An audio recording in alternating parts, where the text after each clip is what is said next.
오늘은 네 번째 부활에 대해서 해보도록 하겠습니다. 저번 시간에 십자가에 대해서 했던 것 또 복습하고 앞에서 했던 것 다 복습하고 오늘 부활에 대해서 해보도록 하겠습니다. 요한복음 3장 16절 아시죠? 요한복음 3장 16절 하나님이 세상을 이처럼 사랑하사 독생자를 주셨으니 이는 저를 믿는 자마다 멸망하지 않고 영생을 주려 하려 하심이라. 하나님이신데 어떤 하나님이라고요? 창조주 하나님이십니다. 창조주 하나님이라는 개념이 중요합니다. 하나님의 본질은 창조주라는 겁니다. 우리를 포함한 인간을 포함한 모든 만물을 창조하신 주님이라는 겁니다. 우리가 주인이 아니에요. 이 땅을 살아갈 때, 이 지구를 살아가고 이 땅을 살아가는데 우리가 주인됨으로 이 세상을 바라볼 수 없는 이유가 하나님이 창조 주님이시기 때문입니다. 그러므로 우리는 하나님을 믿는 사람은 하나님의 주인 관점으로 이 세상을 바라봐야 되는 겁니다. 근데 이것을 모른다는 거예요. 하나님이 모든 만물, 인간도 포함한 모든 만물을 창조했는데 인간이 이것을 모른답니다. 왜 그럴까요? 죄 때문이라고 했습니다. 죄. 자, 죄는 두 가지가 있다라고 말씀을 드렸습니다. 하나님을 떠나게 된 것은 죄 때문이다라고 말씀을 드렸습니다. 근데 이 죄가 근본적인 죄, 하나님을 떠나게 된 근본적인 죄가 바로 원죄, 근본적인 죄라고 합니다. 더를 붙여서 더 sin이라고 합니다. 자, 더를 붙이면 유일무이한 것, 하나밖에 없는 것이라고 했습니다. 근본적인 것. 자, 이 죄가 뭐라고 얘기했죠? 이 죄가 바로 인간이 주인 된 겁니다. 하나님이 주인인데 제가 창조주 하나님이라고 했잖아요. 하나님이 인간을 만들고 또 모든 만물을 만들었는데 태초에 하나님 때문에 만든 거예요. 근데 피조물인 인간이 창조주가 되려고 한 거예요. 창조주. 인간이 거기 아담과 하와, 인간의 모든 시작이었던 아담과 하와가 자기가 주인이 되려고 한 거예요. 하나님이 주인인데. 그게 바로 원죄라고 했습니다. 자, 이 죄를 모르면 사람들은 자기가 괜찮은 줄 압니다. 어떻게 해서 괜찮은 줄 아냐면 나는 저 사람들보다 덜 죄를 지었어. 자, 그 죄를 지었어 할 때 그 죄의 개념 뭐냐? 더 sin의 결과로 나온 sins, 이거를 죄악들, 자범죄라고 합니다. 자, sins가 뭐냐? sins가 바로 우리가 생각하는 도덕적이고 윤리적인 죄들이에요. 뭐 강도, 살인, 뭐 강간, 뭐 이런 죄들, 거짓말하는 것, 훔치는 것, 도둑질하는 것, 뭐 바람 피우는 것, 이런 우리가 생각하는 윤리적인 죄들, 이 죄들이 바로 더 sin, 근본적인 죄로부터 파생된 죄악들입니다. 이 죄악들이 내가 다른 사람보다 덜 지었다고 우리는 괜찮은 사람이라고 생각을 해요. 대부분 사람들은 나는 괜찮은 사람이야. 저 사람들보다 나는 괜찮아. TV에 나오는 저렇게 아이를 때려 죽이는 사람보다 나는 괜찮아 라고 생각해요. 왜 그럴까요? 그 이유는 더 sin을 모르기 때문에. 근본적인 죄. 자, 근본적인 죄가 뭐라고요? 내가 주인 되어서 살아가는 겁니다.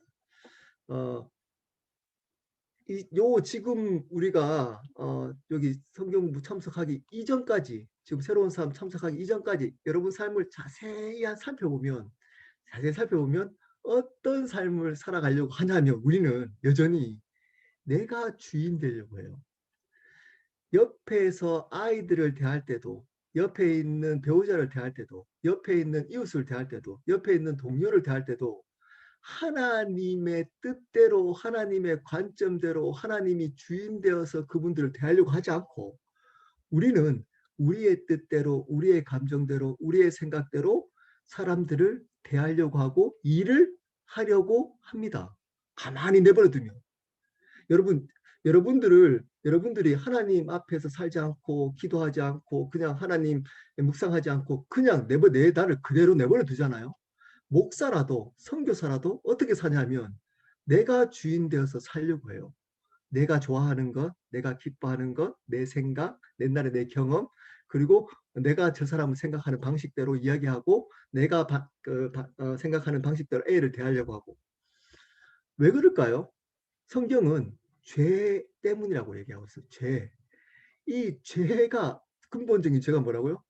내가 주인 되는 겁니다. 자, 제가 설교 시간에도 말씀드렸지만 이 내가 주인 되어서 살아가는 사람들은 어떤 사람들은 막 사는 사람도 있어요. 예, 정말 도둑질하고 강도질하고 살인도 하고 예, 나의 죄성 아주 악한 죄성에 따라서. 근데 세상 사람들이 좋아 보이는 착한 죄성도 있어요. 착해 보이는 죄성. 예, 똑같습니다. 지옥 가는 거는. 근데 어떤 죄성이냐면 이겁니다. 이거. 어, 내가 노력해서 나는 저렇게 해서 안 살아야지. 나는 노력해서 착한 사람으로 사는 거예요. 공부도 잘하고 사람한테도 인정받고 저 사람들한테도 내가 이제 절제해가지고 의지적으로 절제해가지고 사람들 보기에 존경받는 삶을 사는 겁니다. 예, 그러면 괜찮은 줄 알아요. 그 자기는 죄인이 아닌 줄 압니다. 자기는. 왜냐하면 사람들이 존경하고 사람들이 인정하고 내가 성공했고 돈도 많이 벌고 좋은 차 몰고 좋은 집 살고 좋은 사람들이 자기가 생각하는 좋은 사회적으로 성공한 사람들이 내 주위에 있으니까 나는 괜찮은 사람이야. 성공한 사람이야. 나는 저 사람들하고 틀려. 나는 죄인이 아니야. 라고 생각하는데 착각입니다. 그거는 우리 인간적인 생각, 앞에서 말했던 죄악들 기준으로 생각하는 겁니다. 그거는 근본 하나님이 보시는 근본적인 죄가 아니에요. 지옥을 보내는 우리가 모든 사람이 죄를 범했음에 하나님의 영광에 이르지 못하더라. 하나님의 영광에 이르지 못한다. 이 말은 어떤 말을 또 포함되냐면 하나님이 계시는 영원한 나라 천국에도 들어가지 못한다라는 의미가 있습니다. 모든 사람이 죄를 범했기 때문에 죽게 되잖아요. 영적으로 육적으로. 죽어서 지옥 가는 영원히 하나님 나라에 있지 않고 지옥 가는 이유는 내가 거짓말하고 살인죄 범하고 그런 것 때문에 지옥 가는 거 아니에요. 그 때문에 가는 거 아닙니다. 불교에서는 그렇게 뭐 살인하고 하면 다음 세계에 안 좋은 사람으로 태어난다고 착한 일을 하라 그러는데 그 착하다 기준도 모호합니다. 사람에 따라서. 자기가 봐서 착해 보이면 착하다 그래요. 예. 그러니까 자기한테 잘해주면 착한 거예요. 근데 성경은 명확합니다. 성경은 죄에 대해서 명확해요. 그게 뭐냐면 바로 자기 자신이 주인 되는 거예요. 인간. 내가 주인 되어서 내 방식대로, 내 감정대로, 내가 하고 싶은 대로 살아가는 그것을 죄라고 해요. 이 죄 때문에 지옥 가는 겁니다. 이 원죄, 오리지널 신이라고 하죠. 이 죄를 명확하게 알고 있어야 돼요. 명확하게. 그래야지 겸손합니다. 왜냐? 여러분 자세히 한번 여러분 삶을 냉정하게 평가해 보십시오. 내가 일주일 동안 이전에 지금 살아가면서 하나님을 주인으로 인정하면서 사는 삶이 많을까요? 아니면 내가 주인 되어서 살아갔던 삶이 아닐까요? 훨씬 많습니다. 그리고 그렇게 살고 싶어요. 내가 주인 돼서 살고 싶어요. 하나님의 뜻대로 살고 싶다. 맨날 교회 와서는 그렇게 고백하지만 그 교회 밖을 떠나거나 이런 모임을 떠나면 대부분은 자기의 방식대로 살아가요. 자기의 육체, 자기가 보는 눈, 자기가 감정, 자기의 생각, 자기의 경험, 자기의 지식 그걸로 살아가기를 원해요. 그리고 그것을 행복이라고 착각해요. 내가 기쁘고 내 방식대로 따라주고 뭐 쉽게 얘기하면 옆에 있는 배우자 우리 뭐 다 결혼했으니까 배우자가 내가 원하는 방식대로 잘해주면 네, 행복한 겁니다. 네, 행복하다 그래요. 예, 뭐 내가 입고 싶은 옷 잘 사주고 내가 사고 싶은 차 사주고 내가 가고 싶은 곳 데려다 주고 내가 마음 편하게 살게 해주고 집에 그러면 행복하다 그래요. 내가 그리고 우리 부부는 행복해 좋은 부부야 이렇게 얘기해요. 사람들 보기에는 좋은 부부일 수 있죠. 자기 기준에서 좋은 부부일 수 있죠. 자 여기 보십시오. 내가 행복하고 나한테 잘해주고 내 방식대로 해주니까 행복이라고 그러잖아요. 근데 하나님은 뭐라 그런다고요? 죄인이라 그래요. 왜냐? 주어가 나이기 때문이야. 내한테 잘해주고 내가 행복하고 나를 배려해주고 나를 이해해주고 다 주어가 내잖아요. 근데 바뀐 사람은 이 죄를 아는 사람은 이 죄를 하나님 앞에 고백하고 내가 죄인입니다. 그리고 주인이 바뀐 사람은 어떻게 하느냐?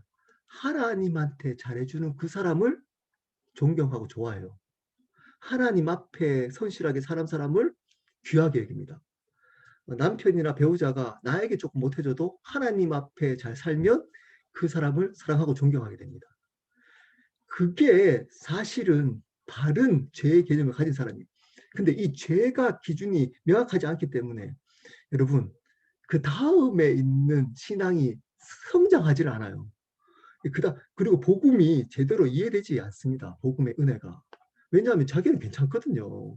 나는 별로 뭐 그렇게 나쁜 사람이 아니에요. 뭐 조금 나빠봤자 뭐 조금 뭐 이제 거짓말 좀 하고 다른 사람들보다 조금 뭐 그 정도 법적으로 문제 없는 나는 괜찮아 이렇게 생각합니다. 근데 이 죄를 알고 보면 십자가 앞에 설 때마다 하나님 앞에 고백하는 게 있습니다. 저는 죄인입니다.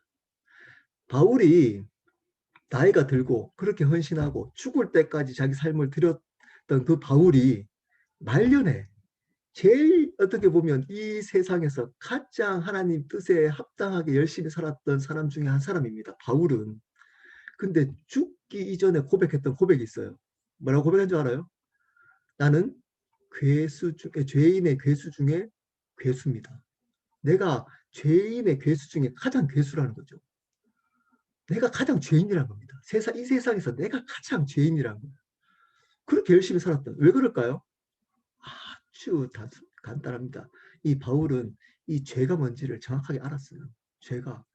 죄는 그렇게 뭐 다른 사람보다 잘 살고 많은 일을 하나님 일을 했고 이런 게 아니라는 거죠. 내 뜻대로 내가 하고 싶은 대로 내 의지, 내 방식, 내 열심으로 하는 게 죄이기 때문입니다. 그렇기 때문에 우리는 하나님 앞에 설 때마다 고백할 수밖에 없는 게 있습니다. 그게 뭐냐면 나는 죄인입니다. 그래서 다른 사람들은 함부로 판단 못해요. 저 사람 뭐 TV에 나오는 악한 무도한 사람 야 정말 죽일 놈이다. 야 어떻게 저럴 수 있냐. 나는 안 그런데 이렇게 말 못합니다. 왜냐? 하나님은 그 모습이나 내가 주인 되려고 했던 그 모습이나 똑같이 보기 때문이에요. 내가 주인 되어서 내가 내 행복 추구하는 거나 그거나 똑같은 죽을 죄인 겁니다. 그러니까 근데 이 개념이 없으면 이 마음이 없으면 나는 조금 괜찮아 이렇게 생각합니다. 자, 이 죄를 왜 강조하는 이유는 이 죄를 알아야지만 우리는 바르게 신앙생활을 할 수 있어요. 자, 이 원죄로부터 죄악들, 거짓말하고 속이고 사람들 괴롭히고 상처 주고 도둑질하고 이런 죄악들이 파생된 겁니다. 이 근본적인 죄로부터 파생된 결과들입니다. 자, 그러면 이 죄들은 뭐 알아도 되냐? 회개해야 됩니다. 이 죄악들도 회개해야 됩니다. 근본적인 죄도 회개하고 그로부터 파생된 결과적인 죄도 하나님 제가 거짓말했네요. 상처 줬네요. 이렇게 회개를 해야 하는 겁니다. 근데 근본적으로 우리가 저는 죄인입니다. 하나님 저는 죄인입니다. 제가 죽을 죄인입니다. 하고 고백은 내가 주인 되어서 살아가려고 하는 그 죄를 말하고 있는 겁니다. 그 죄. 이게 또 듣고 또 들어서 가슴에 심겨져야 돼요. 이게 그래야지 은혜가 제대로 들어와요. 은혜. 어떤 사람들은 이래요. 조금만 자기가 거룩하게 다른 사람보다 조금 거짓말 오늘 이번 주는 막 거짓말하게 살다가 거짓말 안 하면 하나님 앞에 은혜 받아요. 나는 오늘 참 예배드릴 때 당당해요. 나는 괜찮아. 나는 오늘 일주일 동안 잘 살았어. 조금 자기가 생각해서 못 살았던 것보다 조금 저 사람보다 좀 잘 살면 자기는 괜찮은 줄 알아요. 그래서 은혜가 덜 들어옵니다. 해도 옛날에는 막 조금 넘어지고 했으면 하나님 은혜 사랑한다 그러면 울고 막 그랬는데 하나님 사랑한다 그래도 당연하지 그거는 뭐 날 이렇게 사랑받던 사람이 당연하지 이렇게 생각해요.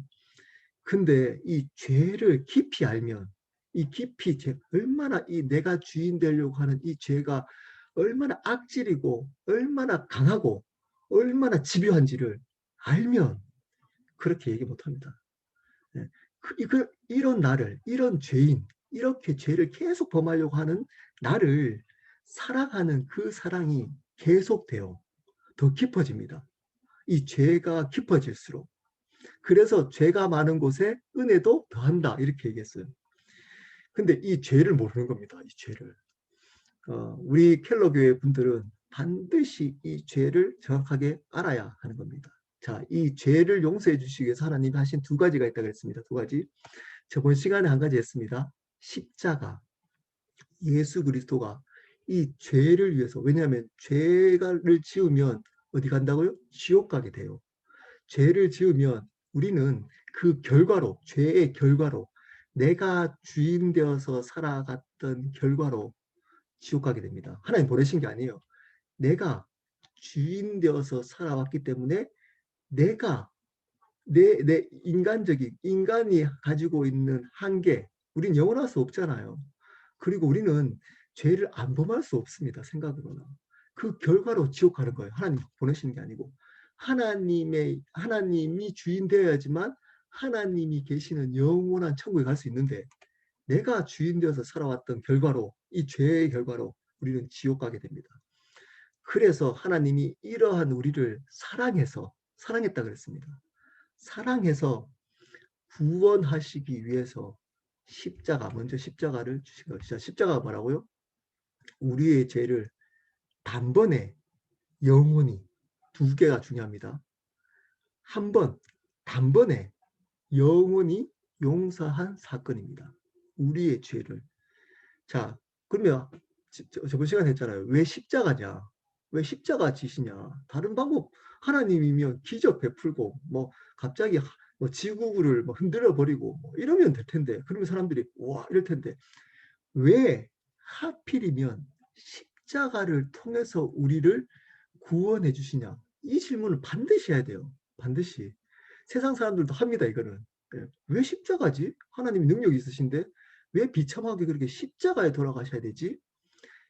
저번 시간에 말씀드렸습니다. 왜 십자가를 지셔야 되냐? 하나님은 신실하신 분이에요. 공의로운 분. 하나님 말씀하시면 그 말씀을 지키시는 분입니다. 구약에 죄를 사해 주려면 하나님은 어떤 원칙을 정했냐면, 죄를 사하려면 반드시 피 흘림이 있어야 된다. 라는 원칙, 율법을 정해 놓으셨어요. 그것을 어기지 않습니다. 하나님은. 그걸 어기면서 하나님 역사하지 않아요. 자, 그렇기 때문에 그것을 지키고 우리를 구원하시기 위해서 죄 사함이 있어야지만, 피 흘림이 있어야지만 죄를 용서해 주실 수 있다라는 당신이 만든 그 원칙을 지키기 위해서 십자가에 돌아가신 겁니다. 예수 그리스도가 직접, 하나님이신 그분이 대신 십자가의 피를 흘려주셔서 우리를 살려주신 겁니다. 구약에는 동물의 피를 흘려서 죄를 지을 때마다 하나님께 나갔어요. 근데 그러면 어떻게 되죠? 동물의 피는 계속 해야 되잖아요. 영원할 수 없잖아요. 또 죄를 또 지면, 오늘 지면 또 동물을 잡아야 되는 거예요. 또 동물을 잡고 계속. 그렇게 살 수 없으니까, 자, 하나님이신 그분이 십자가 지셨습니다. 그러면 어떻게 되죠? 예수님이 하나님이시기 때문에 영원히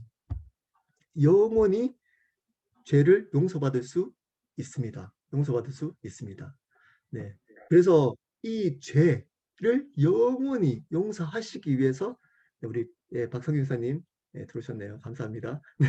우리 계속 부활에 대해서 하기 전에 우리 복습하고 있습니다. 저번 시간에 했던 것 영원히 용서하시기 위해서 십자가에 돌아가시게 된 겁니다. 단번에 영원이라고 말씀드렸습니다. 하나님이신 그분이 십자가에 지신 이유는 우리의 죄를 한 번에 영원히 용서하기 위함이라고 말씀을 드렸습니다. 여러분 기억하셔야 돼요. 이거는 굉장히 중요한 개념입니다. 한 번으로 충분한 사건입니다. 왜냐? 그분이 하나님이시기 때문입니다. 예수님이. 그렇기 때문에 그분은 십자가에 한 번 돌아가시고 그것을 믿는 사람에게도 어떤 구원이 있죠? 한 번에, 그것을 믿는 그 순간 한 번에 영원히 구원받을 수 있는 겁니다. 그래서 제가 그랬죠. 구원은 탈락되지 않습니다. 구원에 대해서 탈락한다고 가르치는 교단이 있고, 그거에 대해서 또 신학자분도 있고, 그것도 이단이라고 하지 않기 때문에 제가 조심스러운 부분이 있지만, 성경에서 가르쳐주고 있는 본질은, 구원은 하나님이, 성삼위 하나님이 만드신 구원은, 우리가 바르게 그분을 예수 그리스도로 영접했다면 그분의 구원은 탈락할 수 없습니다. 왜냐하면 그 구원이 나로부터 시작된 게 아니고 하나님으로부터 시작되고 계획하고 이루신 구원이기 때문에, 그것이 탈락 내가 잘못했다고 나의 어떤 행위에 따라서 없어지지 않아요. 자, 극단적으로 얘기하자면, 극단적으로 예수 믿었는데 내가 심각한 죄를 범했어요. 뭐 바람을 피우거나 살인을 했거나 그렇게 범했어요. 그러면 우리가 생각하기로 저 사람이 구원이 없을 수도 있다라고 생각해서 처음부터 예수님 안 믿을 수도 있어요. 근데 바르게 믿고 그런 행위를 하실 수도 있습니다. 있습니다. 자, 그러면 구원이 탈락되나요? 내가 행위를 잘못했기 때문에. 성경은 그렇게 가르치고 있지 않습니다. 구원이 탈락되지 않습니다. 처음부터 구원 예수님을 믿지 않아서 그렇게 결과로 그렇게 할 수 있습니다. 근데 만약에 그 전제를 바르게 예수님 믿었는데 내가 심각한 죄를 범했다. 자, 그걸로 구원이 탈락되지 않습니다. 구원은 하나님으로부터 왔기 때문에 안전합니다. 예, 완전하고 안전합니다. 이게 성경이 가르쳐주고 있는 개념입니다. 완전하고 그렇기 때문에 안전합니다. 그 믿음으로 살아야 돼요. 그래야지 감격이 있습니다.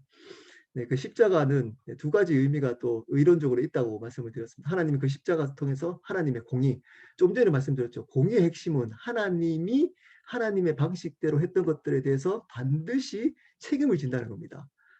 다르게 말하면 심판, 우리의 행위에 대한 대가 지불이 있다는 겁니다. 하나님 이렇게 죄를 보면 이렇게 율법으로 이렇게 할 거야 라고 하는 것들을 하나님은 무시하지 않는다는 거예요. 무시하지 않습니다. 하나님은 죄에 대해서는 반드시 대가 지불을 하겠다. 죄에 대해서 갚아주겠다. 라고 구약에서 몇 번이나 얘기하고 있어요. 그러면 하나님 그 말을 어기지 않습니다. 공의로우신 분, 의로우신 분, 신실하신 분이기 때문에. 그래서 십자가에서도 죄사함이 있으려면 피를 흘려야 된다라고 말씀하셨기 때문에 그것을 지키신 겁니다. 십자가 지실 수밖에 없었던 거예요.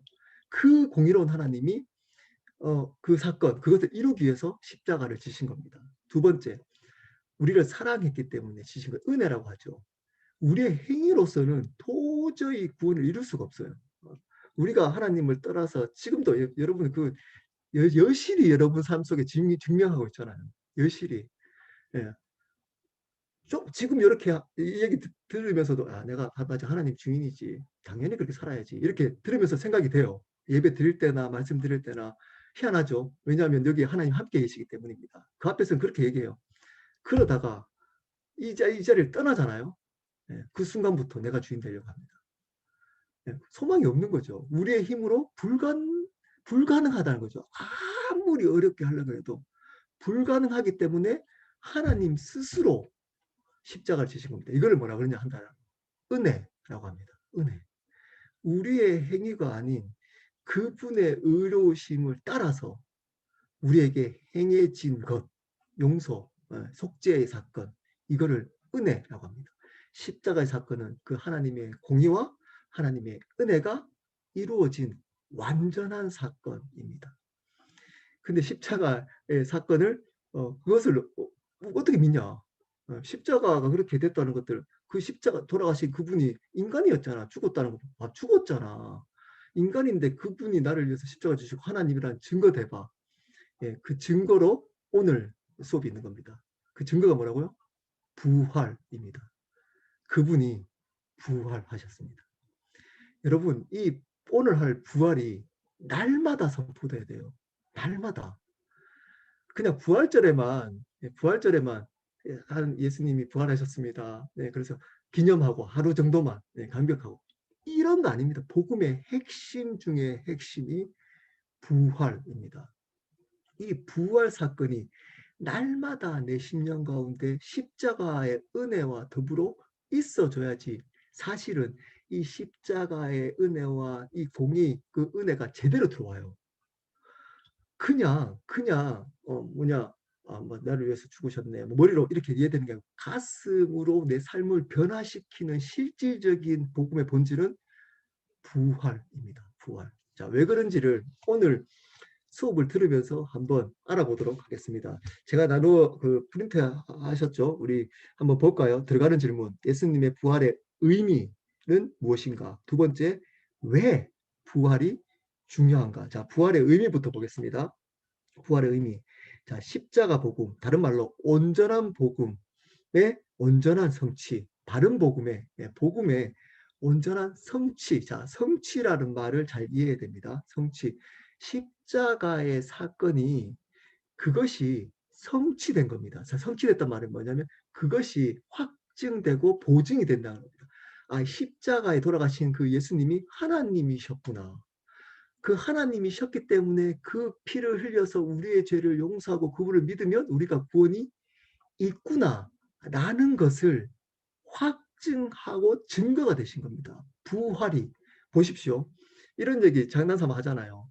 자, 강도가 양 사이드에 이제 달렸잖아요. 십자가 때 예수님 돌아가실 때 그 강도와 예수님의 십자가 사건과 틀린 점이 뭘까요? 예수님은 부활했고 강도는 부활하지 않았어요. 그러므로 예수님은 하나님이셨고 강도는 그냥 강도였습니다. 인간. 아주 심플합니다. 그러므로 이 강도가 졌던 십자가 사건하고 예수님이 지었던 십자가 사건하고는 다른 거죠. 다른 거, 의미가 다른 겁니다. 근데 세상 사람들은 또는 믿음이 없는 사람들은 십자가를 보면서 어떻게 예수님이 십자가에 돌아가시지? 라고 이해를 못해. 십자가를 깊이 이해 못해.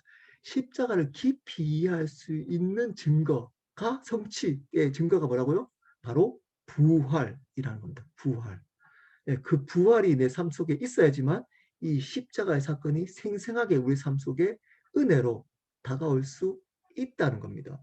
자, 고린도전서 15장 3절 4절입니다. 내가 받은 것을 먼저 너에게 전하였느니 이는 성경대로 그리스도께서 우리를 죄를 위해서 죽으시고 장사 지낸 바 되었다가 성경대로 사흘 만에 다시 살아나사. 자, 바울은 이 성경을 연구했던 율법학자였습니다. 근데 열심히 공부했는데도 예수님을 몰랐어요. 그리고 주인이 바뀝니다. 다메섹에서. 네, 사도행전 이번 주 수요일 날 했죠. 만나요. 만나고 다시 율법을 받겠죠. 보니까 성경 안에 예수님이 보이는 겁니다. 그래서 이 예수님이 십자가에 돌아가셨을 뿐만 아니라 모든 율법, 구약에 여기서 말하고 있는 성경이 뭘까요? 구약입니다. 구약. 이 구약에 있었던 이 성경의 모든 사건을 보니까 아, 그리스도가 있었구나, 거기에. 그리고 그 안에 부활이 보이는구나. 여러분, 구약의 사건을 자세히 보면 시간이 길어져 가지고 다 나누지 못하겠지만 구약을 이제 나중에 제가 이제 구약하고 이제 흐름을 전체 하고 나서 이것도 또 같이 또 공부할 시간이 있으면 했으면 좋겠습니다. 구약 가운데 있는 예수 그리스도를 발견하는 겁니다. 복음, 그분의 죽으심과 부활하심. 여러분, 모든 사건, 모든 선지자, 모든 어떤 일 안에는 그 사람 자체에 있지 않습니다. 예를 들어가지고, 예, 요셉, 감옥에 있다가 나오잖아요. 예, 어떤 걸 얘기할까요? 살아나오, 구덩이에서 나오잖아요. 예, 그것을 통해서 부활을 얘기하고 있는 겁니다. 그 안에 그게 물론 그것을 가지고 어떤 부분에 대해서는 막 너무 이렇게 확정적으로 하는 것도 위험하지만 여러분 그 안에 모든 사건 안에는 그것이 포함되어 있습니다. 그 성경을 바르게 보는 복음적 관점으로 바르게 보는 법을 여러분 이제 또 공부하고 아시면 이 구약은 신약의 눈으로 구약을 봐야 돼요. 구약 사건 자체로 보는 것은 조금 위험합니다. 위험합니다. 왜냐하면 구약은 잘못했다가는 그냥 유대교 신앙을 만들 수 있기 때문입니다. 심지어 알라를 믿는 이슬람 신앙을 만들 수도 있습니다. 종교적 신앙을 만들 수 있어요. 예. 그래서 예수 그리스도 복음의 눈으로 구약을 봐니다. 그 보니까 어떻게 된다고? 아, 그리스도가 죽었다가 다시 살아나신 것이구나. 부활도 성경에 있었다는 겁니다. 자, 그것을 함께 있어야 되는 거예요. 자, 두 번째입니다. 온전한 복음은 십자가의 죽으심과 부활하심입니다. 자, 십자가만 요즘 교회가 강조를 많이 합니다. 근데 부활을 강조를 해야 되는 겁니다. 자, 이거는 제가 그냥 생각을 해서 적용한 겁니다. 예, 뭐 신학자들이나 이렇게 얘기하지 않는데 제가 어떻게 이제 묵상하고 제가 이제 신앙생활을 하면서 제 나름대로 생각을 한 겁니다. 예, 그게 뭐냐면 십자가의 죽으심은 속죄에 대한 부분입니다. 그리고 부활하심은 그 속죄를 증명한 성취에 관한 부분입니다. 자, 그러면 보십시오. 이 십자가의 죽으심은 둘 중에 하나를 선택하라면 구원하심, 주님이 나의 구원자 되심에 포커스가 있는 사건입니다. 근데 부활하셨다는 사건은 이 속죄의 확증이기도 하지만 더 중요한 그 안에 개념이 있습니다. 그게 뭘까요? 그분이 부활하셨다는 거예요. 다시 말하면 지금도 살아 계시다는 겁니다. 지금도 우리 앞에.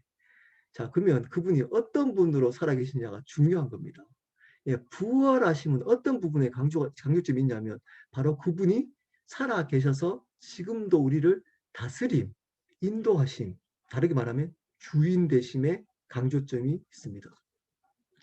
온전한 복음은 바로 십자가의 죽으심과 부활하심이 함께 있어야 되고, 온전한 복음을 믿는다는 것은 뭐냐면 이 십자가 안에 포커스가 있는 바로 구원자 되심, 그분이 우리의 죄를 위해서 죽으심과 구원자 되심과 그리고 지금도 부활하셔서 살아계신 하나님 되심, 다르게 말하면 주인 되심, 주님이심을 함께 믿을 때만 복음의 능력의 역사가 있는 겁니다. 근데 어느 순간 이 부활을 강조하지 않고 그냥 구원자 복음, 구원하심만 강조해요. 틀리지 않습니다. 근데 온전한 복음은 아닙니다. 그 복음으로는 구원의 역사가 없습니다. 예수님 구원자 믿는데 왜 구원이 없어? 이렇게 말할 수 있어요. 여러분, 그 구원자 복음으로는 구원의 역사가 없습니다. 왜냐?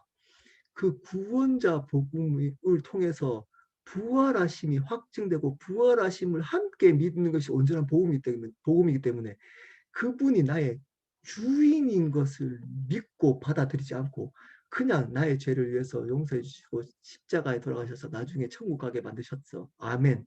하고 나는 여전히 내가 주인으로 하나님의 주인 되심을 인정하지 않고 살아가고 있다면, 믿지 않았다면 거기에는 구원이 없습니다. 어느 순간 이렇게 싸구려 구현이라고 하죠. 싸구려 구현. 들으면 교회 다니는 분들한테 물으면 100%다 얘기해요. 십자가 용서해 주셔서 다 아멘 합니다. 다 아멘. 100% 아멘. 그러면 100%다 구원 받고 천국 가겠네요. 성경 그렇게 얘기하고 있지 않습니다. 교회 다님과 그리고 구원하심은 다릅니다. 교회 다니는 것과 구원 받는 것은 다릅니다. 교회에 다녀서 그분이 나의 십자가에서 나의 구원자 되셨다. 아멘. 한다고 구원받는 것 아니라는 겁니다. 어떻게 되죠? 그분이 부활하셔서 나의 삶의 주인이 되셨다라는 것을 함께 믿을 때 구원의 역사가 있는 겁니다. 그리고 구원의 역사뿐만 아닙니다. 복음의 능력이 우리 삶 속에 나타납니다. 반드시 그럴 때. 안 그러면 이렇게 해요. 넘어지고 또 쓰러지고 맨날 죄짓고 나서 이렇게 회개하면 되지. 구원파 복음. 구원파 복음. 회개하면 되지. 죄 짓는 게 뭐 대수냐. 다 죄지어. 괜찮아. 회개하면 돼. 회개하면 돼. 그리고 이렇게 목사들도 이렇게 얘기합니다. 제가 부끄러운 얘기지만 어떤 페북에서 어떤 분, 제가 이제 섬기는 어떤 분의 얘기를 듣다가 이 자매가 이렇게 얘기하더라고요. 목사님, 참 안타깝게도 자기한테 접근해 오는 목사들이 많다는 거예요. 페북으로 유혹하고 만나자 뭐 그리고 근데 굉장히 이제 소위 말하는 조금 이제 좀 잘 나가는 큰 교회 목사님도 있고 좀 목사님도 있대요. 페북으로 개인적으로 이제 메신저 보내면서 만나자, 식사 같이 하자, 뭐 그리고 약간 음담 패설도 막 보내고 이런데요.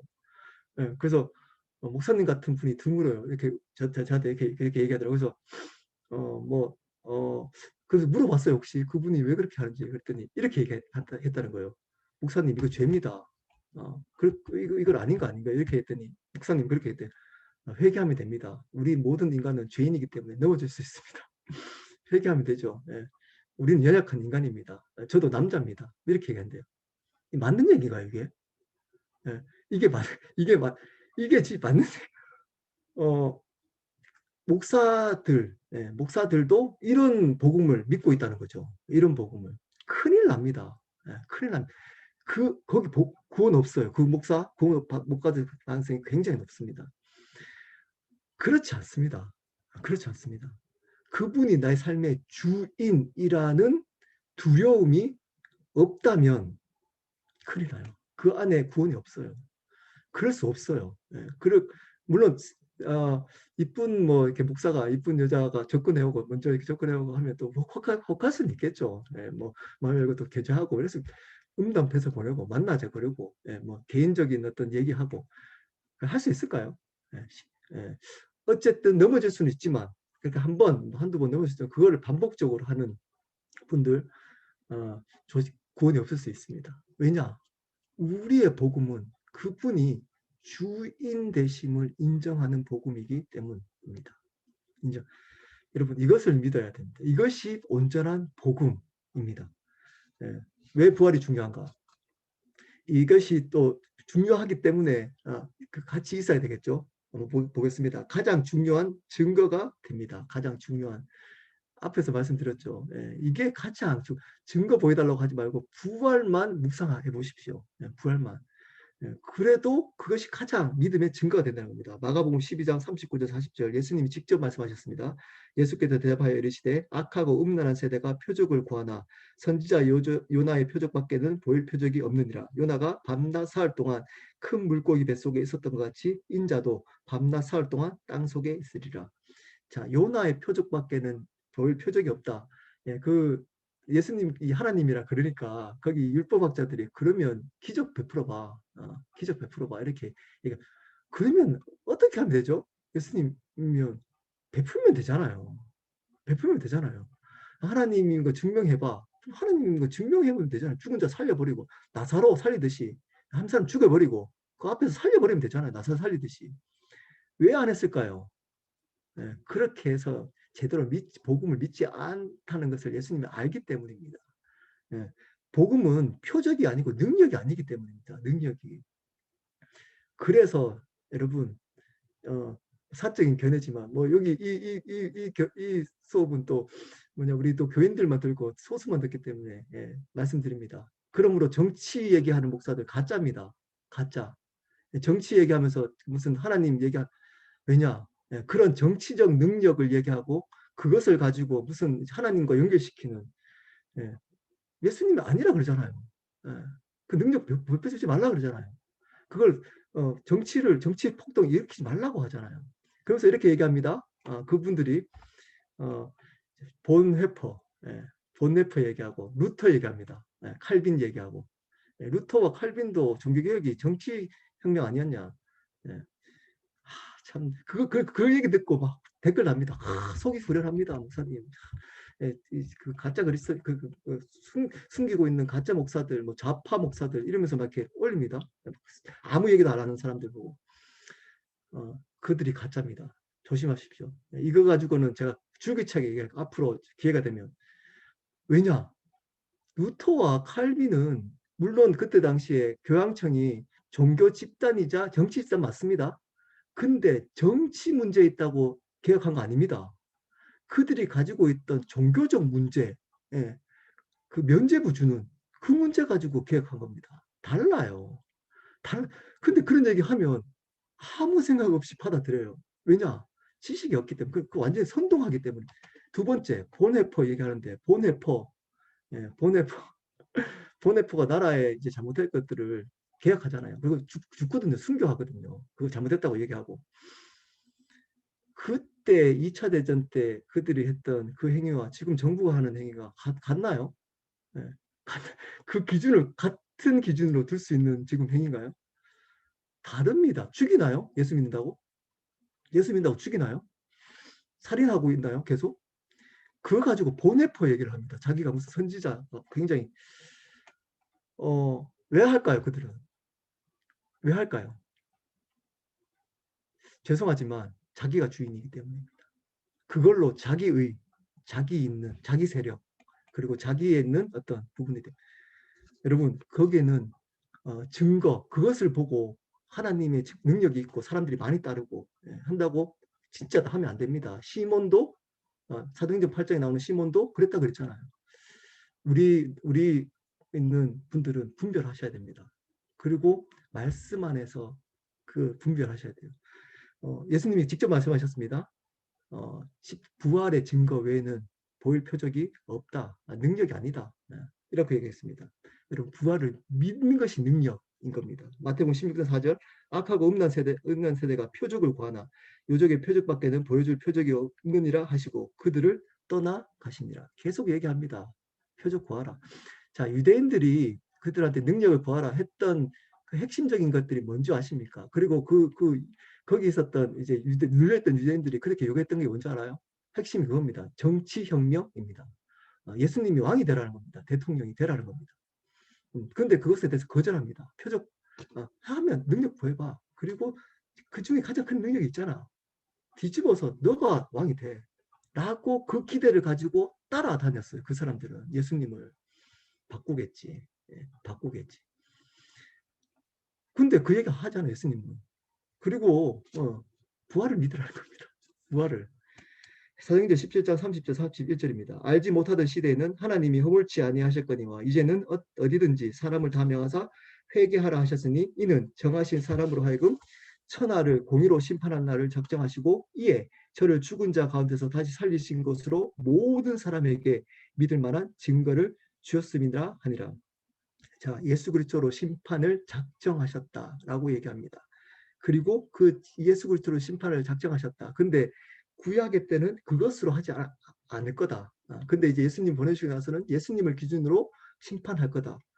그리고 그것을 너희는 어떻게 믿을 수 있냐? 그 증거로 뭐라고요? 죽은 자 가운데서 다시 살리신 것으로 모든 사람이 중요한 단어입니다. 모든이 중요합니다. 모든 사람에게 믿을 만한 증거를 주셨다. 부활이 모든 사람에게 믿을 만한 증거다라고 얘기하고 있습니다. 예수님 어떻게 믿어? 그분이 하나님 맞아? 어떻게 날 구원해줘? 예수 믿어야 돼? 그럼 증거가 뭐라고요? 부활이라는 겁니다. 그분이 부활하셨어. 3일 만에. 인간이 부활할 수 있어? 그분은 부활하셔서 하나님이신 거야. 라는 겁니다. 그 부활을 알고 믿는 것이 가장 중요한 우리의 능력입니다. 능력. 그리고 증거가 됩니다. 이것을 복음을 전할 수 있는 증거는 예수님이 부활하셨습니다. 예수님이 부활하셨습니다. 이걸 복음 전할 때 같이 전해야 됩니다. 두 번째는 제자들이 전한 복음의 핵심이었습니다. 제자들은 사도행전에 복음을 전할 때 예수님이 너희를 위해서 십자가에 돌아가시고 부활하셨어. 그거를 한 단어로 예수님이 부활하셨다라고 전했습니다. 예수님이 부활을 전했습니다. 그분이 부활하셨다. 부활하셨다. 얼마나 놀라운 선포입니까? 오늘도 그러므로 우리 앞에 살아 계시다. 부활하셔서. 이게 감격인 겁니다. 이게 흥분을 시키는 겁니다. 우리 삶에. 그분이 부활하셨다.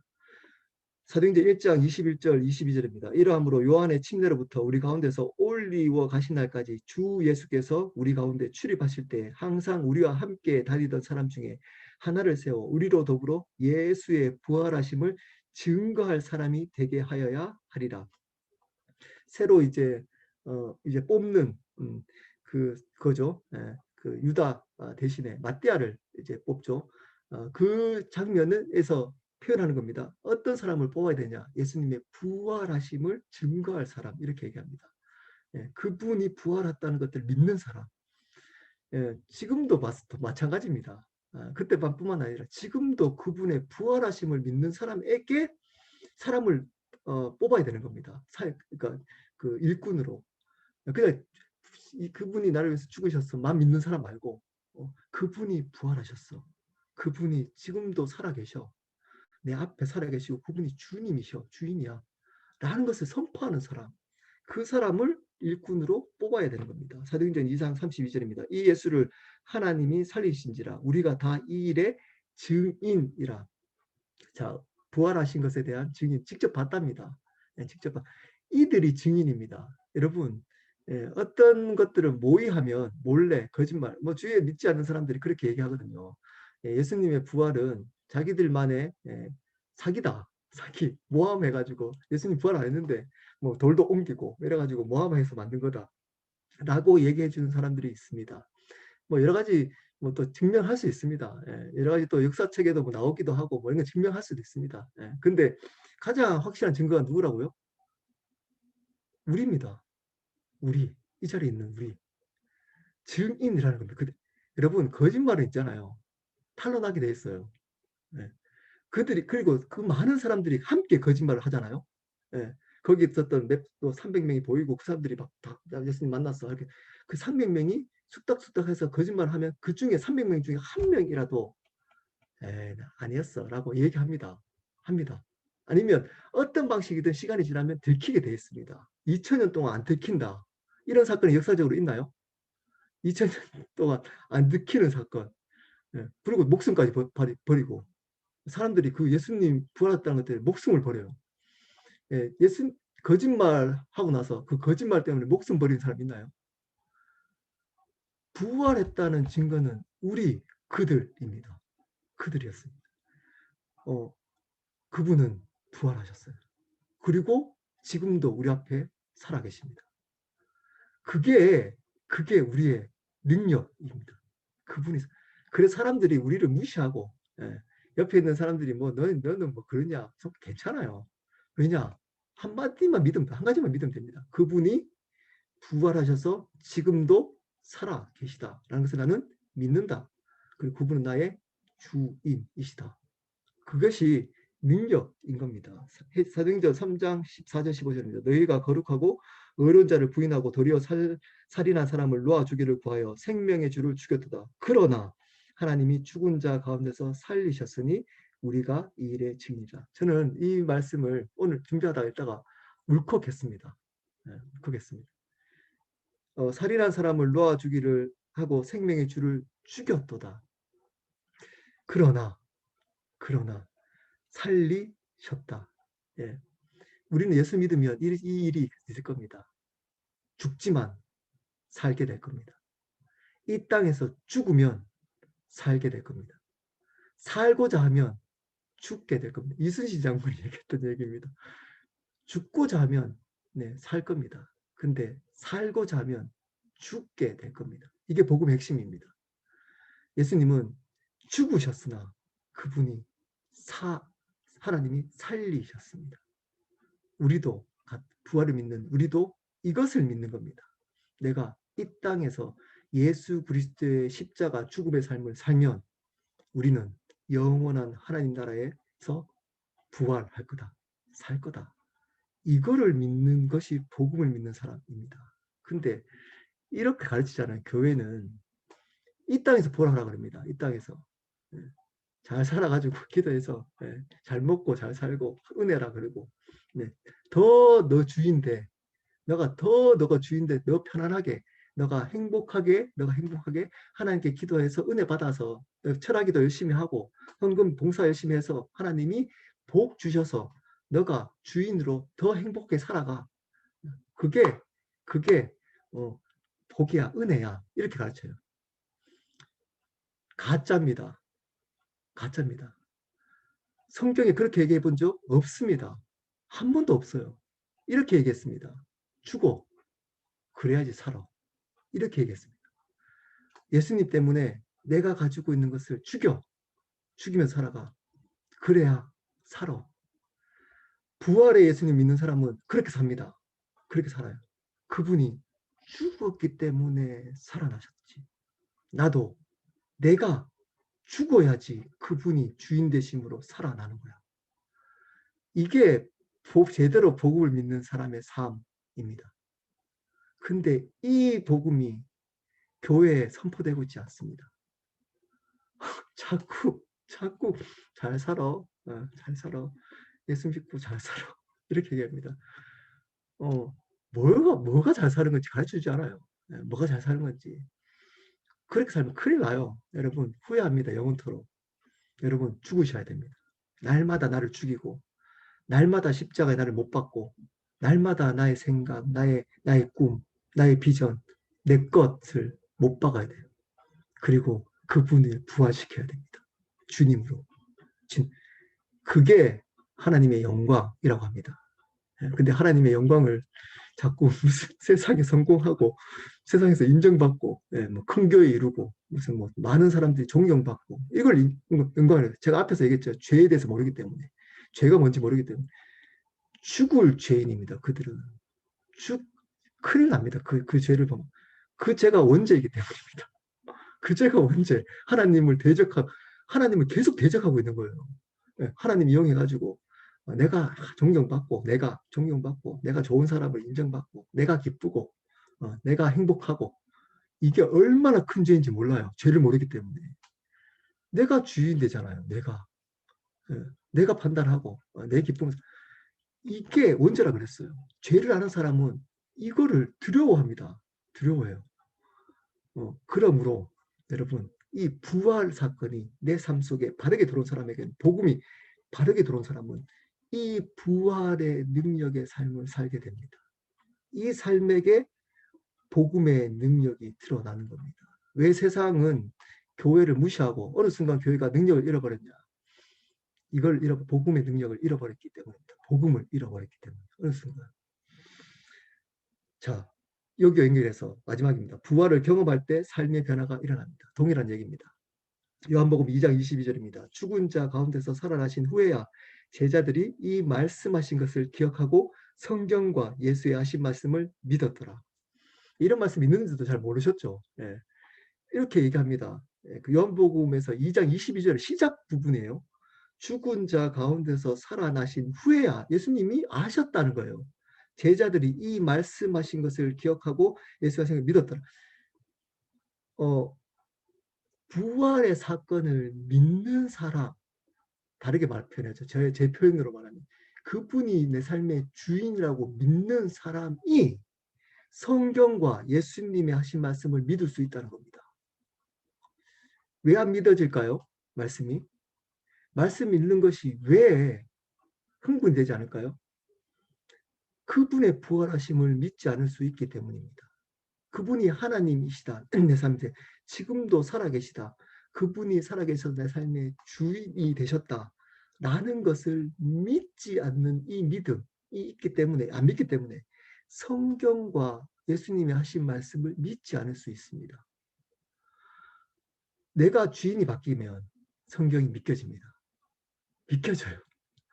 그리고 내 삶을 성경에 맞추기 시작해요. 그 말씀은 나한테 안 맞추고, 오늘 목사님 은혜 받았어요.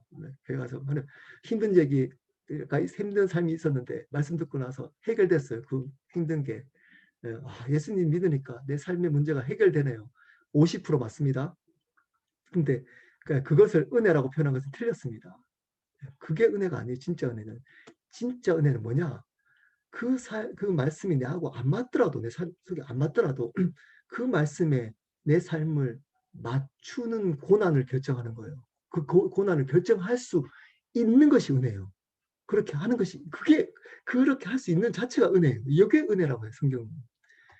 그게 나에게 도움이, 내 삶에, 다른 말로 내가 주인 되어서 살아갈 때 내 행복, 내가 기쁨에 도움이 되는 것을 은혜라고 성경을 가르치고 있지 않습니다.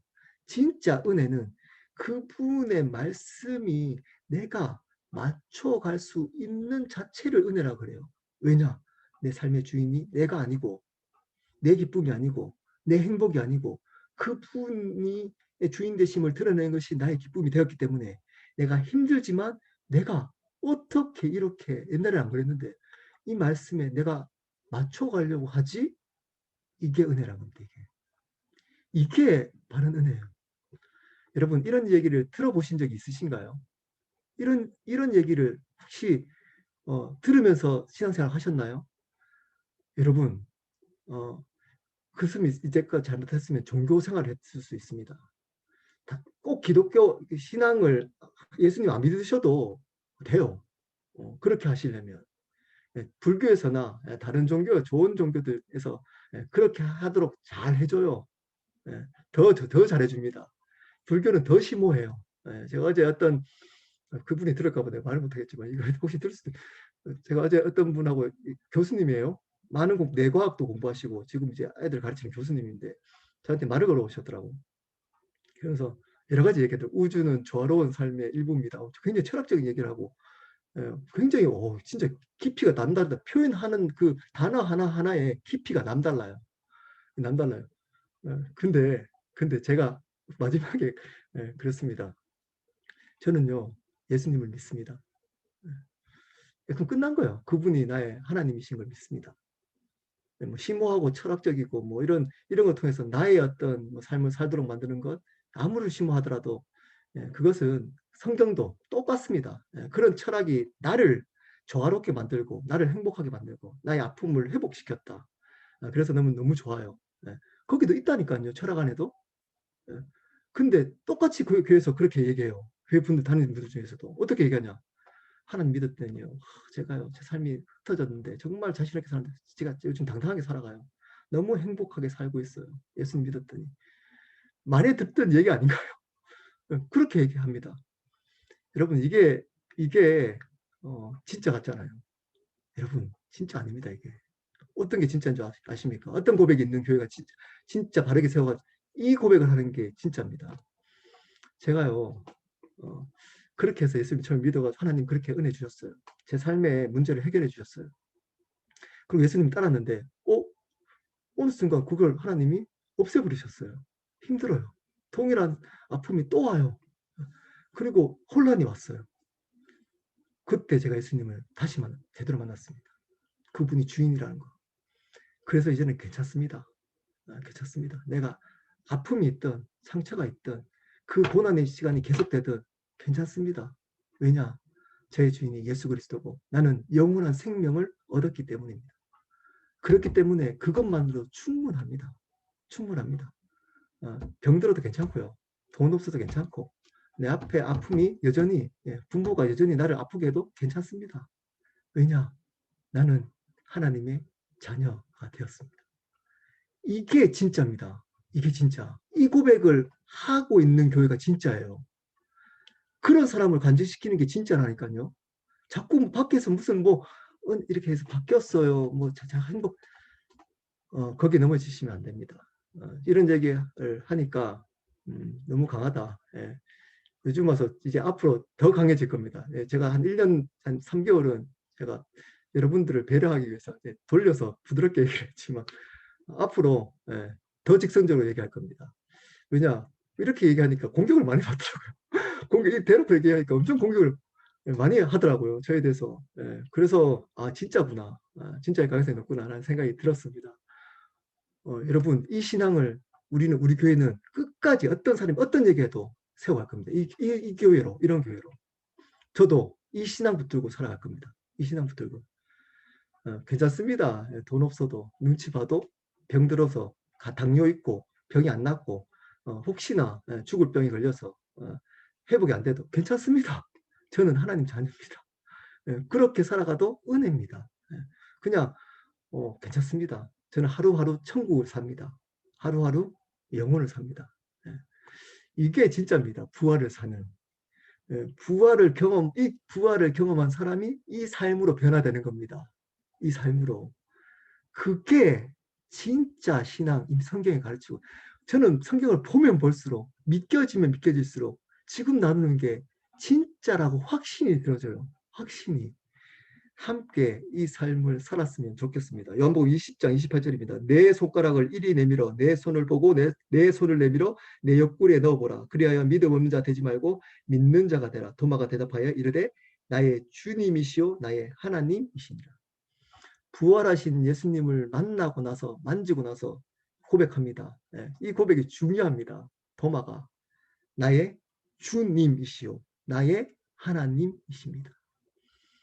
나의 구원자이십니다. 라고 고백하지 않고 나의 주님이십니다. 이렇게 고백했습니다. 나의 주님이십니다. 부활을 만나고 그분이 주인데 부활을 예수님 제대로 만난 사람의 고백입니다. 그분은 나의 주님이십니다. 이 고백을 합니다. 이 고백. 이 고백이 되어져야 돼요.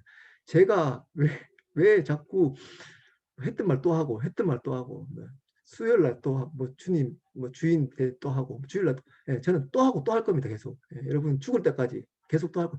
왜냐하면 이 고백 외에 다른 고백에 그 놀라운 성경에서 요구하는 고백이 없습니다. 이 고백 외에 이 고백하면서 살아가는 것 외에 더 위대한 고백이 없다는 겁니다. 그분을 고백할 때 이것을 가장 기뻐해요. 예수 하나님은 그분을 주님으로 고백하고 그 주님 안에 아버지 되심을 경험하는 사람. 그 고백을 하려면 부활을 믿고 살아가야 합니다. 고린도서 15장 7절입니다. 그 후에 야고보에 보이셨으며 그 후에 모든 사도에게와 이 야고보는 누구죠? 예수님의 친동생입니다. 친동생. 자, 그리고 그렇게 야고보에게 만났어요. 야고보는 예수님 믿었을까요? 믿었을까요? 부활 전까지 안 믿었어요. 미쳤다 그랬어요. 미쳤다고. 안 그러겠어요. 갑자기 옆에 있는 형제 한 명이 30살까지 같이 살았어요. 그 형이 그러다가 갑자기 또라이가 됐어요. 자기가 하나님이라는 거예요. 갑자기. 믿겠어요, 그거를? 당연히 안 믿겠죠. 야고보 안 믿었습니다. 그 예수님이 하나님이라는 걸. 근데 부활의 예수님이 야고보를 동생을 찾아왔어요. 그리고 야고보서 1장 1절입니다. 그 밑입니다. 제가 읽겠습니다. 하나님과 주 예수 그리스도의 종 야고보는 흩어져 있는 12지파에게 문안. 이 1장 1절, 야고보서 1장 1절은 제가 이제 에베소서 끝나고 야고보서를 하려고 기도하고 있습니다. 놀라운 고백입니다. 이것을 묵상하면 굉장히 큰 은혜가 있습니다. 그때를 위해서 많이 남겨놓겠습니다. 한 가지만 보도록 하겠습니다. 그리스도의 종 야고보 이렇게 얘기합니다. 자기를 많은 사람들, 어떤 사람들은 이 야고보서를 찌푸려기 서서 그 서신이라고 무시합니다. 왜냐하면 행위를 강조하기 때문에. 근데 복음을 그분의 주인으로 안 바뀐 사람의 가능성이 있을 수 있습니다. 물론 뭐 굉장히 유명한 또 그 이제 종교개혁자가 얘기하기 때문에 제가 함부로 말을 못하지만, 네, 그렇지 않습니다. 위대한 서신입니다. 야고보서는. 이 야고보가 자기 자신을 소개할 때 이렇게 얘기하면 더 영향이 있을 수 있어요. 예수님의 동생 나 야고보는 이러면 저 사람 예수님 동생이었어? 네, 이런 거 있잖아요. 목사님이 소개할 때 저는요 사랑의 교회 출신이었습니다. 아니면 저는요 누구누구 제자였습니다. 유명한 누구누구의 제자였던 사람입니다. 이렇게 소개하면 사람들이 와, 저 사람 그 말하는 게 달라 보여요. 그렇지 않나요? 다르게 보여요. 그 말, 똑같은 말을 하는데도 역시 그 제자라 가지고 다르구나 이렇게 생각. 이 야고보는 그렇게 얘기하면 훨씬 더 자기 얘기를 영향 있게, 예수님의 친동생이었어 이렇게 얘기하면 야, 이분이 하나님 아들의 친동생이었어? 여러분 안 그렇겠어요? 근데 자기를 이렇게 표현합니다. 주 예수 그리스도의 종. 예수님을 주라고 고백합니다. 형이었던 그분. 주님, 그리고 나는 종. 야고보. 이렇게 자기 정체성을 고백합니다. 그렇기 때문에 야고보서를 지을 수 있었던 겁니다. 그렇기 때문에 이 야고보서가 귀한 겁니다. 그렇기 때문에 야고보서에 능력이 있는 겁니다. 이 야고보서를 자세히 묵상하면 능력이 나타나는 겁니다. 우리 교회는 앞으로 이제 복음을 제대로 에베소를 통해서 기반을 쌓고 이 야고보서를 통해서 능력이 드러나는 일들이 일어날 겁니다. 야고보서는 능력의 서신서입니다. 이것을 바르게 알면 우리는 이 땅을 능력 있게 살아갈 수 있습니다. 사도행전과 야고보서를 바르게 알면. 여러분, 우리가 어떤 사람인지를 알려면 부활을 경험해야 됩니다. 이 야고보가 예수님의 부활을 만나고 나서 이렇게 자기 자신의 정체성을 바르게 확신합니다.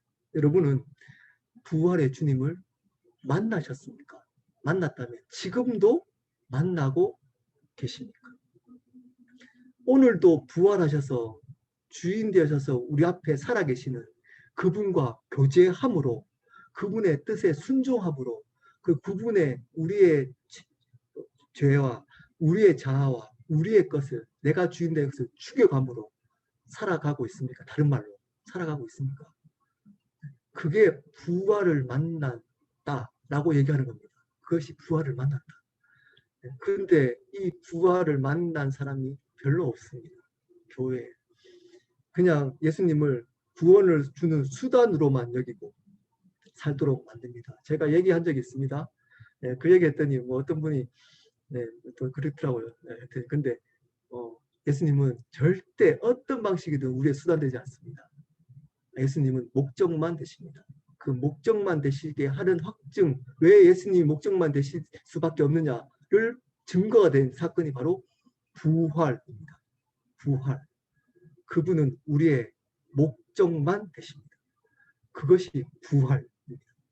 우리 오늘도 그 부활의 주님을 주님으로 여기고 살아갔으면 좋겠습니다. 자, 두 가지 다 했습니다. 십자가, 자, 부활. 이 복음의 내용은 다 했습니다.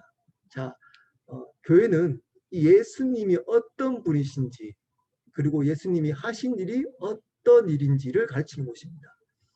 예수님은 우리의 주님 되십니다. 그리고 그분이 하신 일은 뭐라고요? 십자가와 부활입니다. 아주 심플합니다. 이 십자가를 통해서 나의 유일한 구원자를 단번에 한 번에 주신 은혜, 그리고 그분이 우리의 대속하셨던 을 믿는 겁니다. 그리고 부활을 통해서 그분은 지금도 살아계신 나의 주님, 나의 주인으로 살아계심을 함께 믿는, 그것이 복음의 본질입니다. 자, 그것을 우리는 어떻게, 이제 다음 시간에부터 두 가지, 믿는 것이 뭔가, 그럼 난 그걸 믿는다, 나는 그걸 믿는다라고 하는데, 그 시작이라고 하죠. 지금 뭐 여러분 다 믿었던 분도 계시니까, 과정 속에 있으니까 처음 이제 그것을 믿는다고 할 때 그 믿음이 무엇인가를 다음 시간에 두 가지로 회개와 영접을 통해서 또 배워보도록 하겠습니다.